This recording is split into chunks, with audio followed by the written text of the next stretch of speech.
Hi. Have you heard the recent news about the ministerial task force standing down or considering standing down the TraceTogether? Yes. Yeah, they were It's saying about that time. once when everything calms down and it has become, this COVID pandemic is no longer a pandemic and it has become part and parcel of normalcy, then they will stand down TraceTogether. I think the TraceTogether would be the presence is a very visual sign that the pandemic is not over. Once you get rid of the TraceTogether requirements and the SMM requirements, then I think Singaporeans and everyone will truly believe or feel that the pandemic is over and then we are in the endemic stage. Yeah, so I think it's about time, and sooner rather than later. But there is that sector of the community that's still quite vulnerable. People like school-going children, preschool-going children, even the elderly in homes.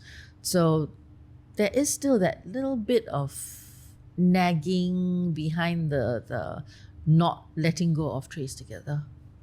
Correct, but I think the TraceTogether was a key thing for people controlling and helping to manage the spread. If these sectors like schools, the elderly, the old folks home, I think if you manage within that own cluster, it's okay. But now we're talking about general movement of Singaporeans, and where they go about. Okay, let's find out how this TraceTogether came about. Okay, it probably stemmed from contact tracing during the SARS period in 2003, where they have to find out who is, say, patient zero, who has been in touch with patient zero, at what circumstances, and they had to use a whole lot of manpower, which is not very effective when it comes to COVID. Yeah, I knew a lot of people in the civil service, they actually were transferred from their day jobs to these call centers, to these tracing centers, and I think even the army was engaged to help with contact tracing. It's just so laborious and so manual that I think they had to leverage on technology, and I think at that time they had a lot of things about Bluetooth, the pinging, that your phone gives out to the base station. So I think there were a lot of different suggestions, on how we can trace, and then they settled on this TraceTogether system. But the problem, again, when it came to TraceTogether, was not everybody has a mobile phone or a smartphone. The old folks, for instance, they go about their daily lives without a smartphone. How does one do tracing with an elderly who's like that?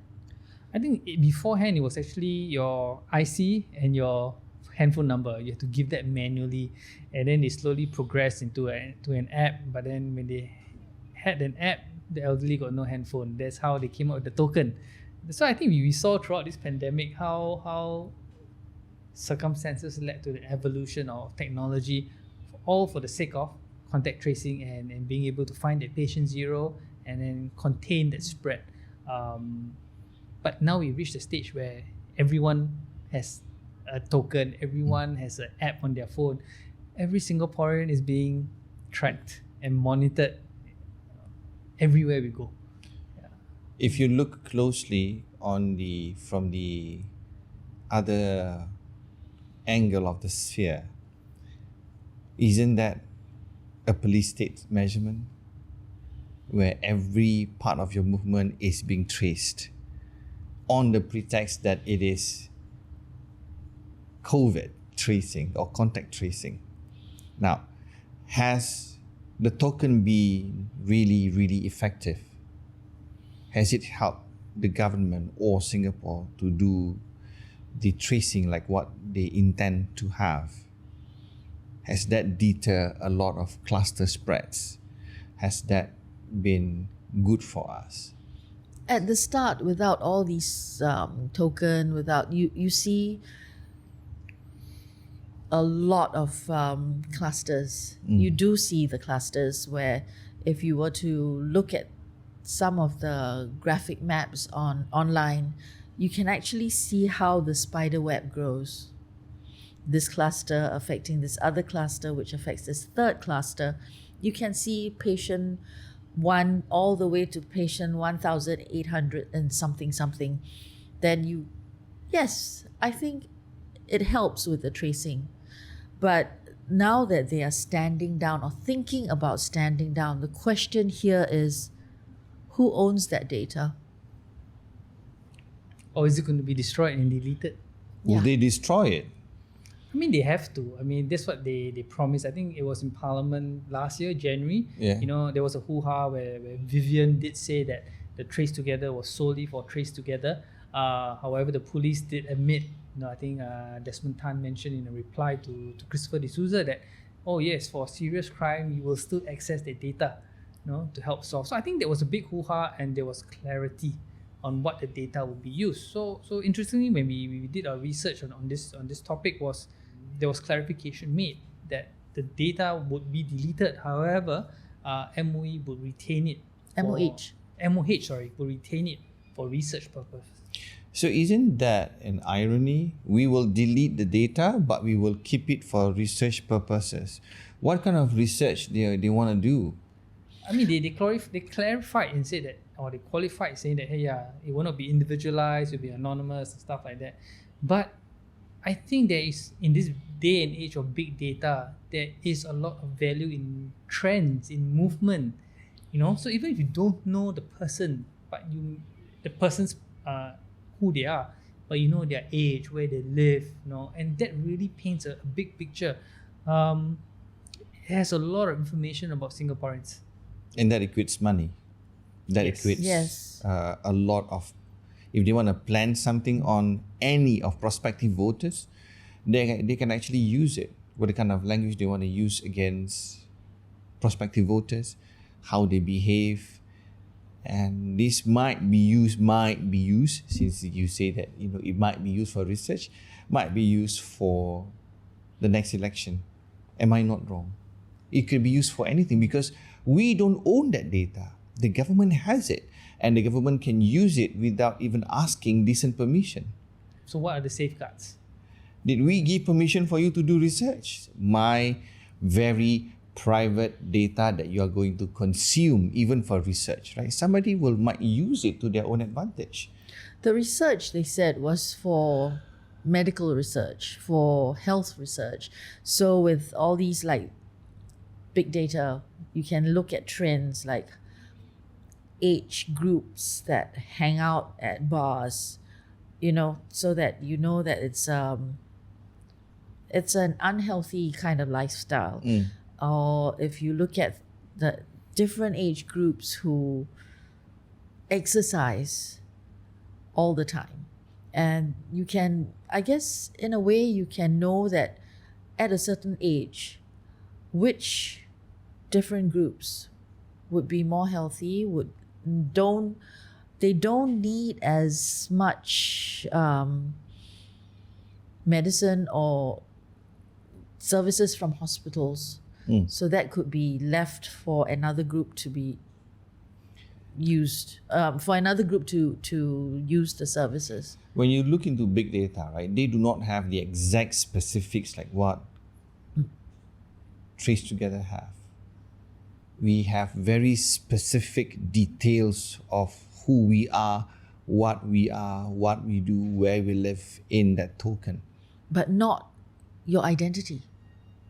Oh yes, they have. You have to I register know. your identity. You have, but then they promise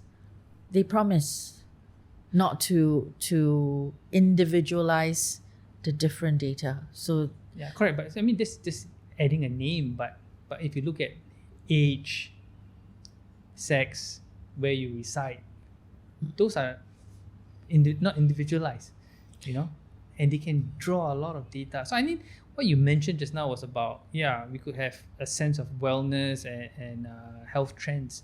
But I think there's a lot more, like your buying preference, your food preference, what you do on a Monday to Sunday. There's so much data out there. Everywhere we went, we had to check in and we had to check out. True. I mean, prior to these tokens, right? Crimes were resolved without tokens also. in less than a week, in less than a day. So how is this important for the police to trace those who committed crimes? It doesn't make sense to me. One, this is a very specific data. If they promise to delete it, how can we know that it has been deleted? If they're going to use it, if they are going to use it on me or as a person, do I get to know that I'm being researched upon like that? It's money.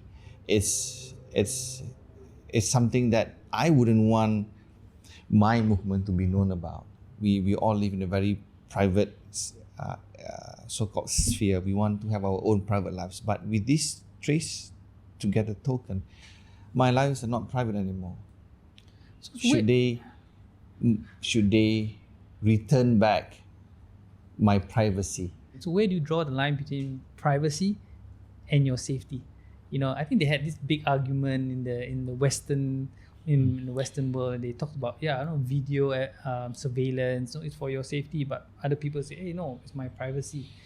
But I think it's different in Asia. If I live in, pardon me for saying, if I live in Bronx, then my safety is really number one. But you're living in Singapore, you can even walk or you can even run at night without having any issues. Yes, there will crime sputtering here and there, but it's still one of the safest country in the world. Because all the cameras and police protection, surveillance.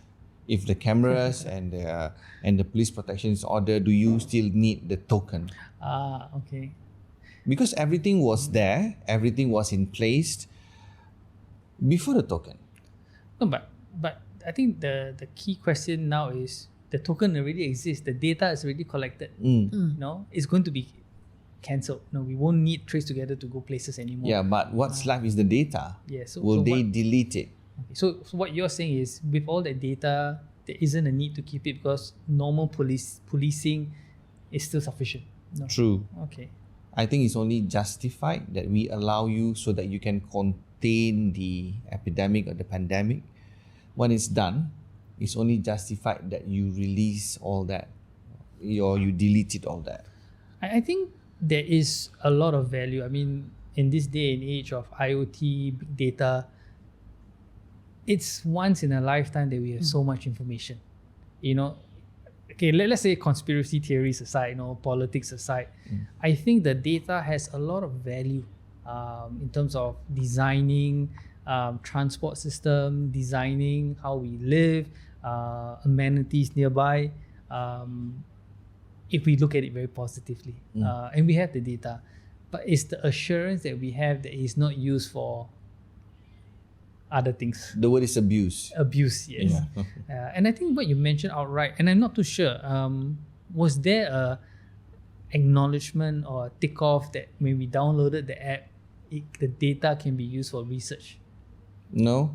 I don't recall. I don't recall either. I think all of us, when we downloaded the app, it's like, okay, it's for It's our mandatory, right? It's Almost mandatory. almost, but most of us would think, oh, it's for our own safety, it's for our own health. We do it, you see, without actually reading the small print. Let's see the small print. How can you not download it when certain buildings you say, oh, we need to see your phone. We don't have this one for token now. We don't have the machine for token. You need to download that app. So you are coerced to do it. You are pushed to do it unwillingly. I wouldn't say coerced because there's a group of Singaporeans who are still against vaccination. They don't care about tokens. So they don't care about downloading the app. It's like they are their own people. It's like sovereigns, in a way. We are not coerced. You have a choice. You can choose not to download and not go to places, stay at home, order in, or you download and return to normalcy or new normalcy. But we need to live, we need to work, we need to eat. So if we do not download it, we can't move. We need to lead a normal life. No one can really sit down at home in Singapore doing nothing. It doesn't make sense. So it's more like I didn't twist your rubber arm. You know, I really didn't twist your rubber arm. You have a choice. Seriously. If I were to tell you, you don't want to download, it's fine. But you just can't go into a lot of places. I give you this example. You don't believe in the vaccination, fine, but you can't come to work because you're not vaccinated. Does that push you to be vaccinated? You will lose your job. You can work from home. You need to attend work. And there's no work from home for your specific jobs detail. You need to come to work, but you're not vaccinated, then you cannot come to work. And should not push for it. There was no choice. There's a choice. You can always quit. There is a choice. There's always a choice. It's like if I don't want to get vaccinated, but I need to go to work and I need to be vaccinated, but I really don't want to be vaccinated, then I quit. It's my choice. There is still a choice. There's always Doesn't that sound a little bit harsh? It's like, I'm not pushing you, but you don't have it, then you don't come to work. Then I quit. And if I'm the only person in your office doing that job and I haven't taught anyone how to do my job, then if you make that choice of telling me that I need to be vaccinated and I choose to quit, you lose a good person with the expertise holding on to that job. Then you have to retrain someone new. So I do have a choice. I can hold you at ransom. You hold me at ransom, I can hold you at ransom. But then again, nobody is indispensable. We all need to keep our job, to keep our day-to-day living. Yeah, so I think those were different circumstances. I mean, that they didn't want to make it mandatory, but they made it really, really hard that you had no choice. So I think that's a way around, maybe from a legal perspective. But if you go back to the TraceTogether app, we didn't have a choice. We had a choice whether we wanted to download or not. But ultimately, it's working within the same environment that everyone. We were told that it was good, to have it because it helps in contact tracing. It's for your safety and stuff like that. So I think that's where the choice was for you to make. So you're looking at the app. It never stated that the data will be used for research. It never. I'm looking at the app right now. It is developed by Government Technology Agency. GovTech. They designed the app. But nothing about this app. It is to stop the spread of COVID-19 through community-driven contact tracing. So we all community, we help one another. Allows you to view your past and your present health status based on your vaccination. TraceTogether notifies you quickly if you have been exposed. So it does give you some value. Informs you. The app allows MOH to give you timely care and guidance, protecting you and those around you. The app uses Bluetooth and the data is stored securely on your phone. It will be shared with MOH if you test positive for COVID-19. But if I'm not test positive, does it still share with them? That's what it says. It says it will be shared with MOH if you test positive. So the question is, if you don't test positive, will the data be shared? I don't know. That's a question mark. All Bluetooth data on your phone is automatically deleted after 25 days. If it is being deleted after 25 days, then how can you use it for research? Does it make sense? No, I think that's the data on your phone. That means the information, the number of contacts you have. But it seems that data is still being transmitted. Yeah, because everything back to the government. Everything works based on the data center, collection center, right? Everything goes there. Then they will divide according to the verticals, and they will keep it. Where they know you've been exposed, Yeah. So basically, data is being sent back to a collection center. Of course. So do you think it's fair for the common people to have their data researched upon again, or being used for the good of Singapore? I think in all clinical research, there must be consent. Consent in terms of the use of data. And I think this data is personal data. True. It's your lifestyle. And when we all signed up on the app, it's community-driven contact tracing. We didn't sign up for research. We didn't sign up for you to use our data. And I think that's a very important question. I think we can ask the government and say, hey, we never signed up for anything. Yes, you have the data, but it's not open source data. You didn't get it based on Google Maps that we were moving around. You got it because we participated in a community-driven contact tracing for the purpose of contact tracing. But by virtue of that, you have all the data. Does that give you the right To own it. and to use it for purpose other than that? So I'm not sure. I don't think they clarified that. They did say in Parliament that it can be used for serious crime. But I'm not too sure whether they did clarify in terms of research. But then again, we never signed up for it. True. We never If you signed look up. into big pharmaceutical companies, right, when you want to be a test, Guinea pig. a rat or guinea pig, there are certain, you must sign for it, you get paid for it, and you know these are the effects of it, and the data is being used for research to produce drugs. Now that is open, that is clear, you know what you're walking into, right? But it seems that we in Singapore has become a very big lab for us to be tested on our movement and our daily patterns. Shouldn't we be informed if they are going to use our data for some other purposes? Yeah, I think they should. I mean, the most logical thing, and I know it might take some time, is for them to push out a notice on your TraceTogether and say, hey, we are closing down this app. Do you acknowledge or allow us to use your data? Okay. What if I say no? Then they can't use. No. How would I know that you don't use when everything is already inside your center?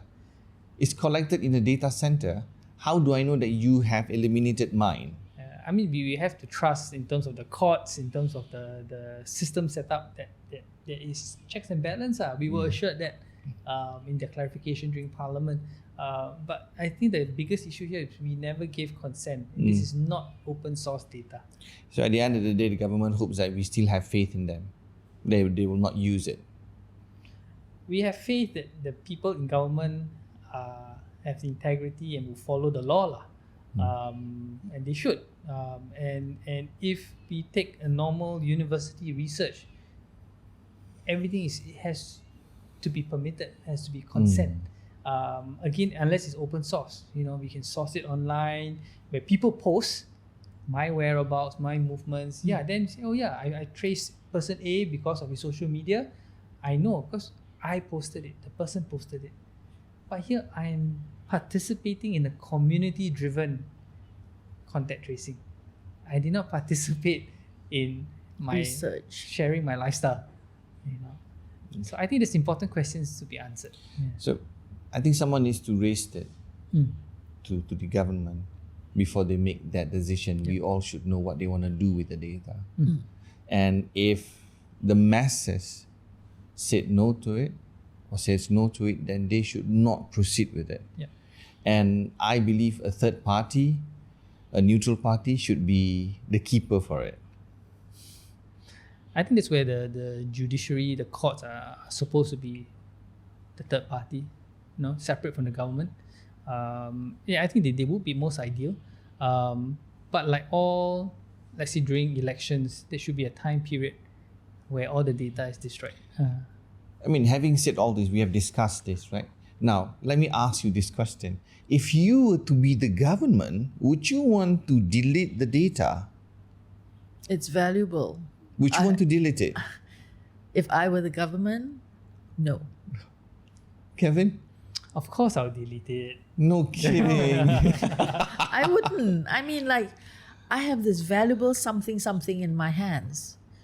No, at most, before I say standing down, I would, like Kevin says, put out this notice on your TraceTogether app to say, okay, we're standing this down.